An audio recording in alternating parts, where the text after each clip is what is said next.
It is a little after 6. We do have quorum. I'm going to go ahead and call this evening's meeting of the Board of Zoning Appeals for the City of Florence to order. Before we begin, a reminder to all board members, since we are wearing masks, if you make a motion or an amendment, please state your name clearly into the microphone so it can be recorded. First item is on this evening's agenda is election of chairman and vice chairman.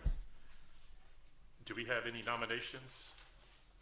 I would like to say if nobody else wants to, I'm happy to continue on as chairman, but we still need to have an election. So move you continue as chairman. Well, thank you. Second.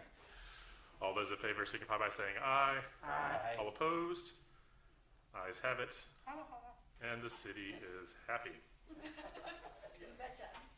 Next item is the election of the vice chairman, and I am correct in Nathaniel Poston is still the vice chairman, is that correct? Okay. But he technically, his term expired back in June. Okay, so we still need to elect him. Ish. Okay. Are there any board members present that wish to be considered for vice chairman? All right, there being none, we'll take, somebody can nominate Mr. Poston to be vice chairman from amongst the board. I nominate Nathaniel Poston to continue to act as our vice chairman. All right. Second. All in favor signify by saying aye. Aye. All opposed? The ayes have it. Mr. Poston is now vice chairman officially. Next item is approval of minutes from the November 18th, 2021 meeting. Minutes have been submitted to members of the board and ample time to review. Are there any amendments or changes to those minutes? They're being done. Do we have a motion to approve the minutes? Deborah Moses, I move that we approve the minutes with any necessary changes, should there be any. All those in favor signify by saying aye. Aye. All opposed? Ayes have it. The minutes are approved. Next item on this evening's agenda is approval of the 2022 meeting calendar, which is included on page 4 of this evening's agenda. One item of note, please make sure everybody realizes that November, the board meeting will actually be earlier than normal because Thanksgiving is on the 4th Thursday. Other than that, it looks pretty normal. I'll make a motion that we approve the calendar as proposed. I second. All in favor signify by saying aye. Aye. All opposed? Ayes have it. Please put that meeting calendar in your phones. Please. Please make Elaine happy. That will stunt her growth, making her so nervous. See what happened? It's too late. Next item on the evening's agenda is hearing number BZA-2022-01.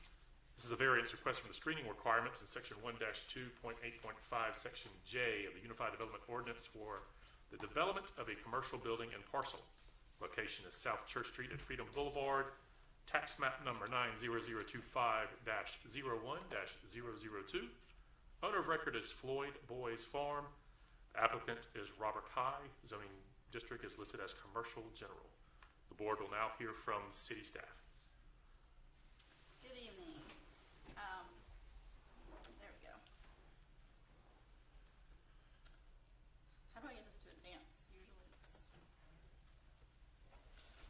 Usually I just hit the arrow. Is it something different?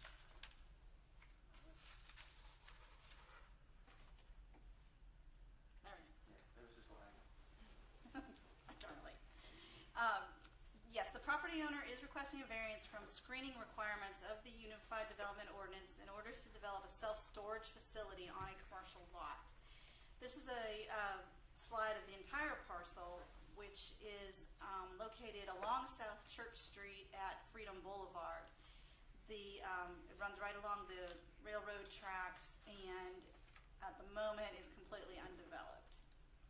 The portion that will be affected by this request is this triangular section right at the intersection of Church and Freedom.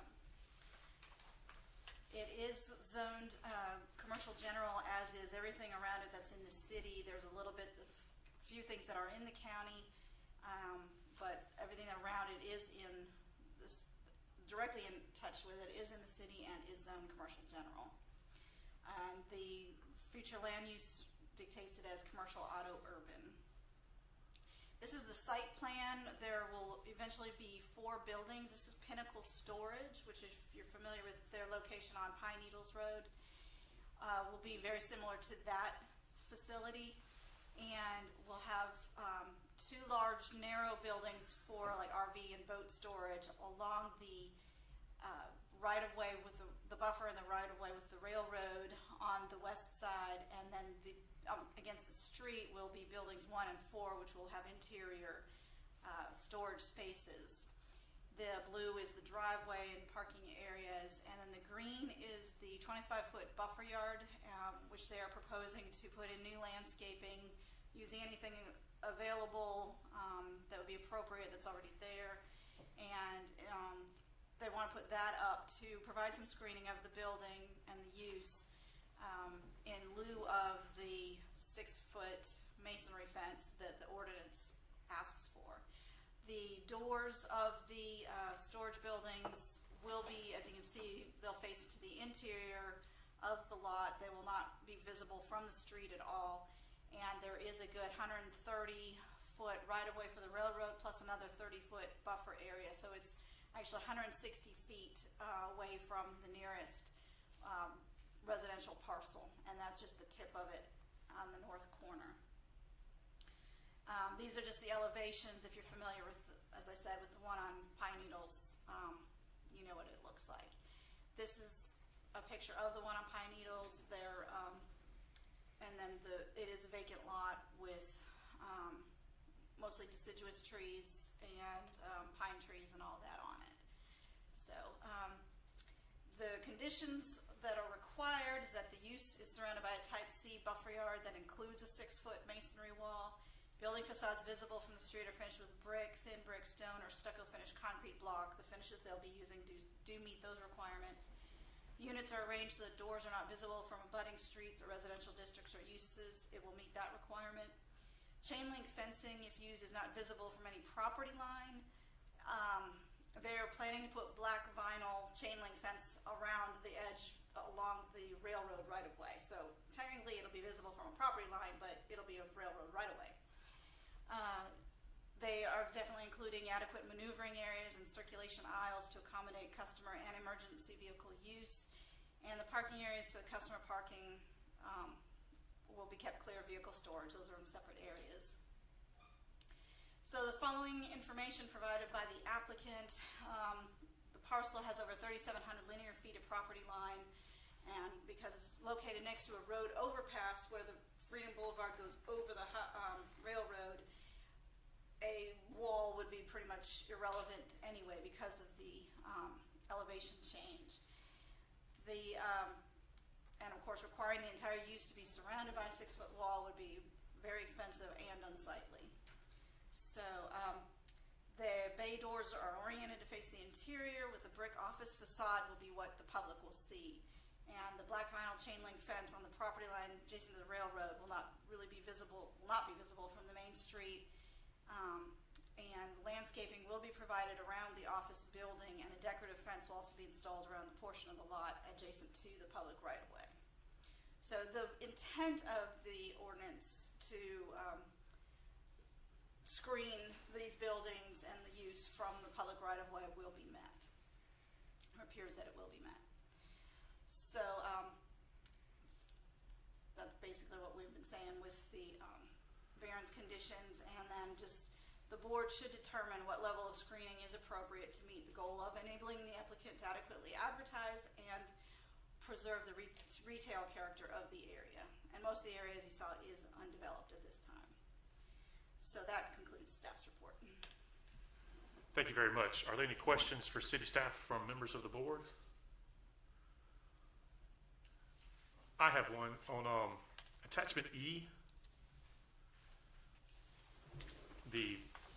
I'm assuming that where the office building is facing South Church Street, there's a little type in there that says traditional landscaping. Is that going to be landscaping required under the code, or is that just, they're just going to put in stuff to make it look nice?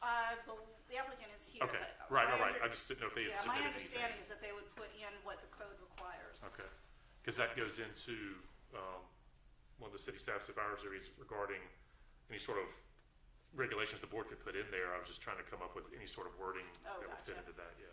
Yeah. And the variance request is for they're gonna have the same width buffer. Right. The same, the same vegetation that's required. It's relief from the requirement of the masonry wall. Right. And then allowing the chain link fence just on the backside. I of got the you. railroad right of way. Any other landscaping requirements in the parking areas. Okay. And around the front buildings would still stand. Okay. I've got a question. The 25-foot buffer yards, it mentions a number of trees and a number of shrubs. How much visibility do you get through that buffer yard as defined? Because I'm looking at the northeast corner, and as you come down Freedom, you would have a view down the storage buildings. And so I'm just wondering visually how much screen does that give you? It should provide pretty good screen. I mean, it'll take some time to develop, and grow, but the level of vegetation that's required there should provide some adequate screening for that. Okay. And it's not even a direct view from Freedom Boulevard. That'd just be the side of the office building. Right. And if you turn your head the other way, you see the back of Lowe's and the back of Food Lion, so. Right. And that, they are leaving that corner open for future development, so there may be another building there in the future anyway. Okay. Okay.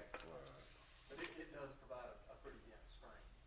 And there's, it could be maintained, where they're hedging it and manicuring it, or a buffer like that could be left fairly wild and just manicured along the edge as well. Right. And it works well both ways.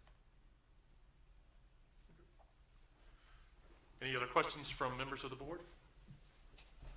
All right, thank you very much. The board will now hear from the applicant. Mr. High, if you don't mind, sir, please stepping up to the podium.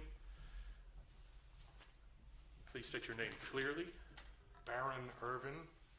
Mr. Irvin, if you don't mind, sir, this is a quasi-legal form. I'm going to swear you in. Do you promise that the testimony you're about to give is the whole truth? I do. There, thanks. Thank you so much. You may proceed. Sure. And I'm here, just to clarify, I'm here as a representative of both the applicant and the current property owner Okay. as well, as both of their representatives, as I'm speaking on behalf of both of them. First, I'd like to say thank you, guys.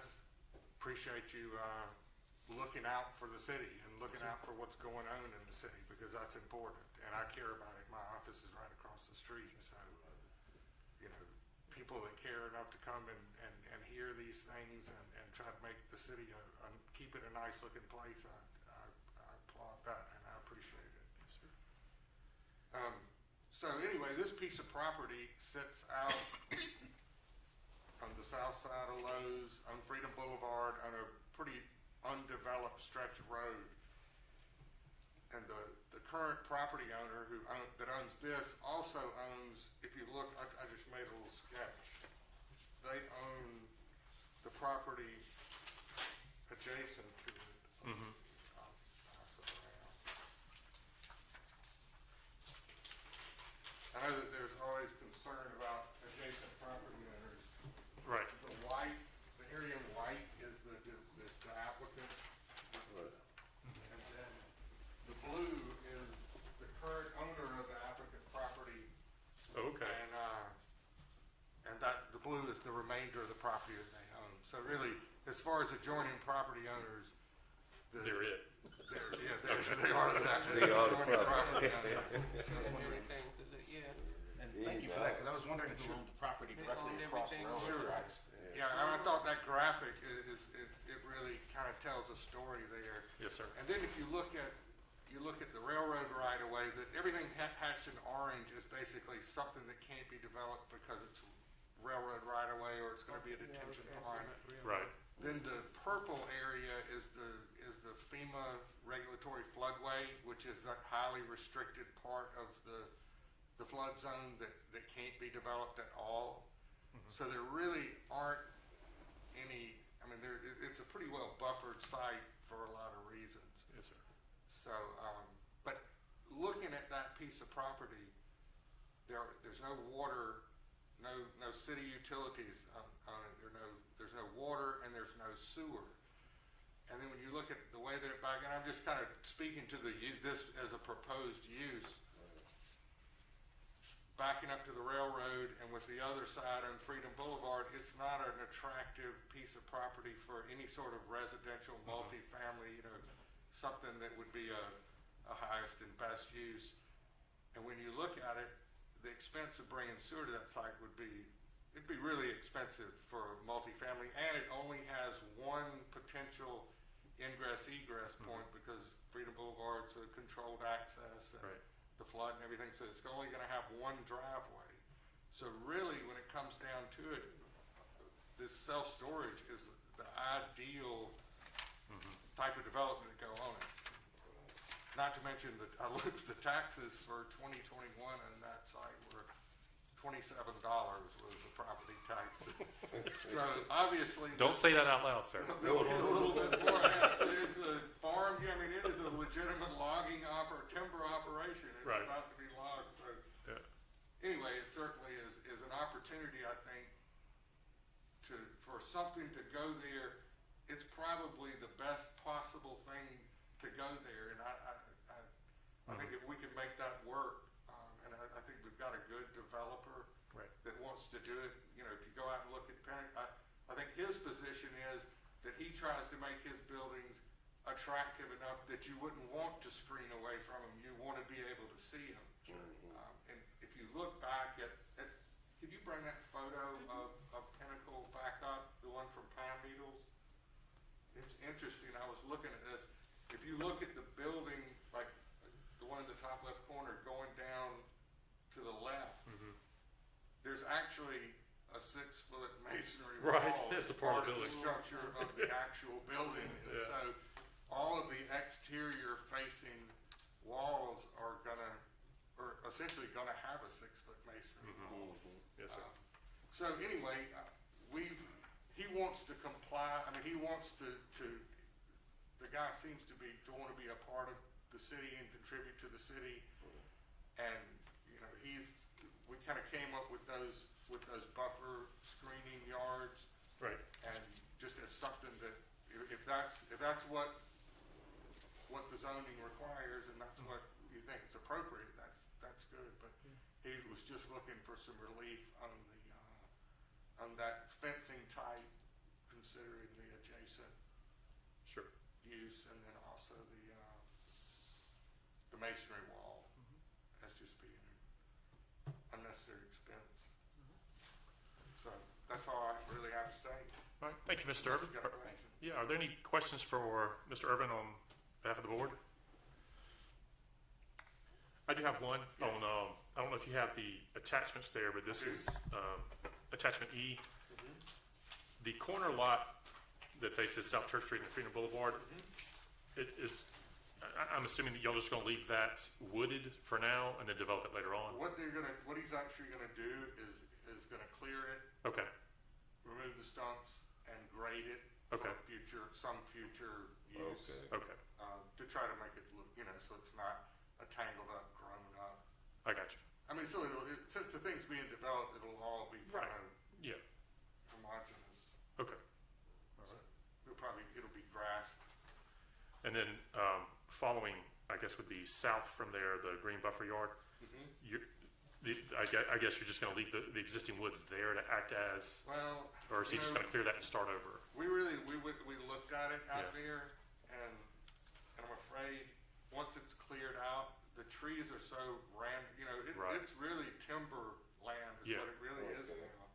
And we were looking at some of the hardwoods in that area to see could we use them, but they're really hardwoods that have just kind of sprung up on the edge of planted pines. Okay. They're all deciduous, Right. so in the winter, the leaves they're just basically sticks. They don't screen anything. I got you. Okay. And so, we went down and we flagged some. You can ride down and see we flagged some of them. Right. And we went and looked at it and said, okay, if we're trying to landscape this thing and make it look nice, these things are randomly spaced and some of them are right up. Yeah. It just felt like it would look, in the end, it would look better to go in there and do something Clear it that out. was all planned and Okay. and done, you know, would look like it had a little purpose to it.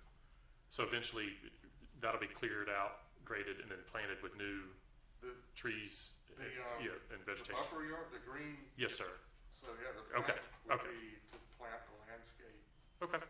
area, and then whatever you guys think's appropriate. Like I said, Mr. Hyde would say that his building is attractive, and he didn't That's right.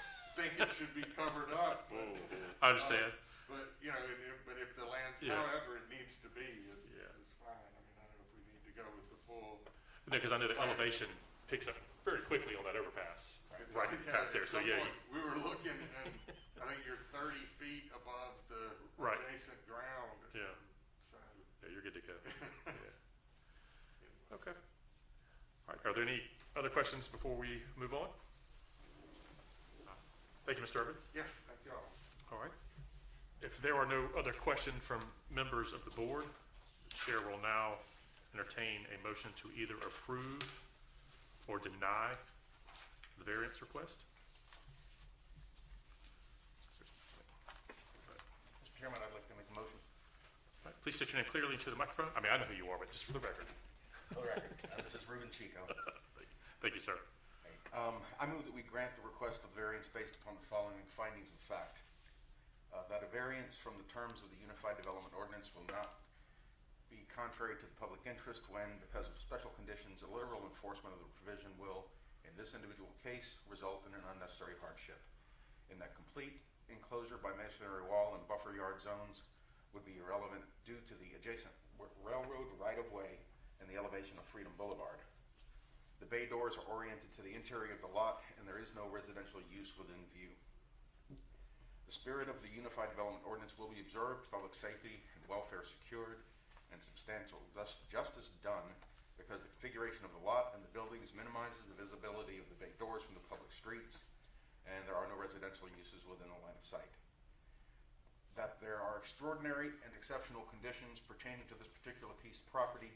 Namely, a portion of the parcel has 130-foot railroad right-of-way to the west, shielding it from the nearest residential use, and the elevation change resulting from the overpass on Freedom Boulevard would render a wall irrelevant for screening purposes. That these conditions do not generally apply to other property in the vicinity, and that the location of the railroad right-of-way to the west and the elevation change of the adjacent road eliminates the need for heavy screening of the use. That these conditions That because of these conditions, the application of the Unified Development Ordinance to this particular piece of property would effectively prohibit or unreasonably restrict the utilization of the property by requiring the full buffer yard type C with a 6-foot masonry wall as specified in the conditions of use that would result in the complete enclosure of the external storage units. Such complete enclosure is impractical based upon the adjacent road elevations and the railroad right-of-way. That the authorization of a variance will not be of substantial detriment to the adjacent property or to the public good, and the character of the district will not be harmed by granting of the variance, because no residential property is within the line of sight. The parcel is adjacent to the railroad right-of-way and an elevated section of Freedom Boulevard. The applicant's proposed buffer yards and landscaping will provide adequate screening to preserve the character of the area and observe the spirit of the ordinance. Thank you, Mr. Chico. Do we have a second? Second. Nat Mitchell, second. Thank you, Mr. Mitchell. All those in favor signify by saying aye. Aye. All opposed? The ayes have it. The motion carries. The variance request is approved. Mr. Urban, we appreciate your time, sir. You are welcome to stay for the rest of this riveting meeting, but I understand if you have other things you would like to do. If I step back across the street, That's right. I'll be back. That's right. All right. Take care, sir. Thank you. All right. Next item on this evening's agenda is discussion of training requirements. Yes, as Ms. Moses discussed, she's already completed hers.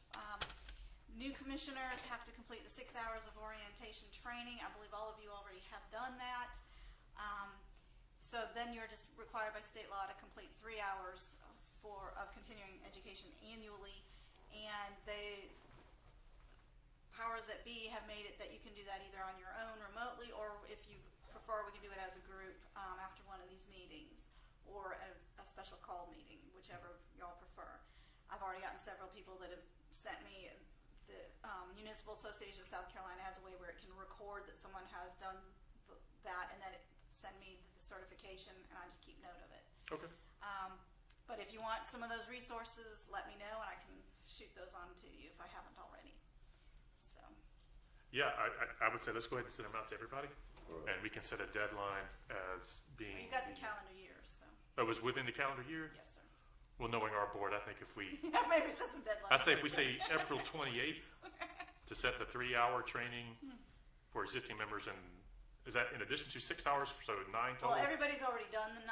You have to do that when you're Okay. when you're So newly we're good to appointed to the hear. board. Okay. Like Mr. Okay. Mitchell did it whenever he was first appointed to a board. Okay, So, okay. Yeah, So he's grandfathered in. literally. All right. Yeah, I can either send out an email or you can, but just, I say we set a deadline for April 28th to complete the 3 hours for this Oh, calendar okay. year. That way it's over and done with, and Sounds good. we're all, And they do have some interesting Trained. sounding classes. So. okay, And if you're doing it on your own, you can do it at your own pace as well. okay, great. Great. All right, are there any other items, either on behalf of the city or from members of the board? We will now entertain a motion to adjourn. So moved. All in favor signify by saying aye. Aye. Motion carries. This meeting is adjourned. Thank you guys very much.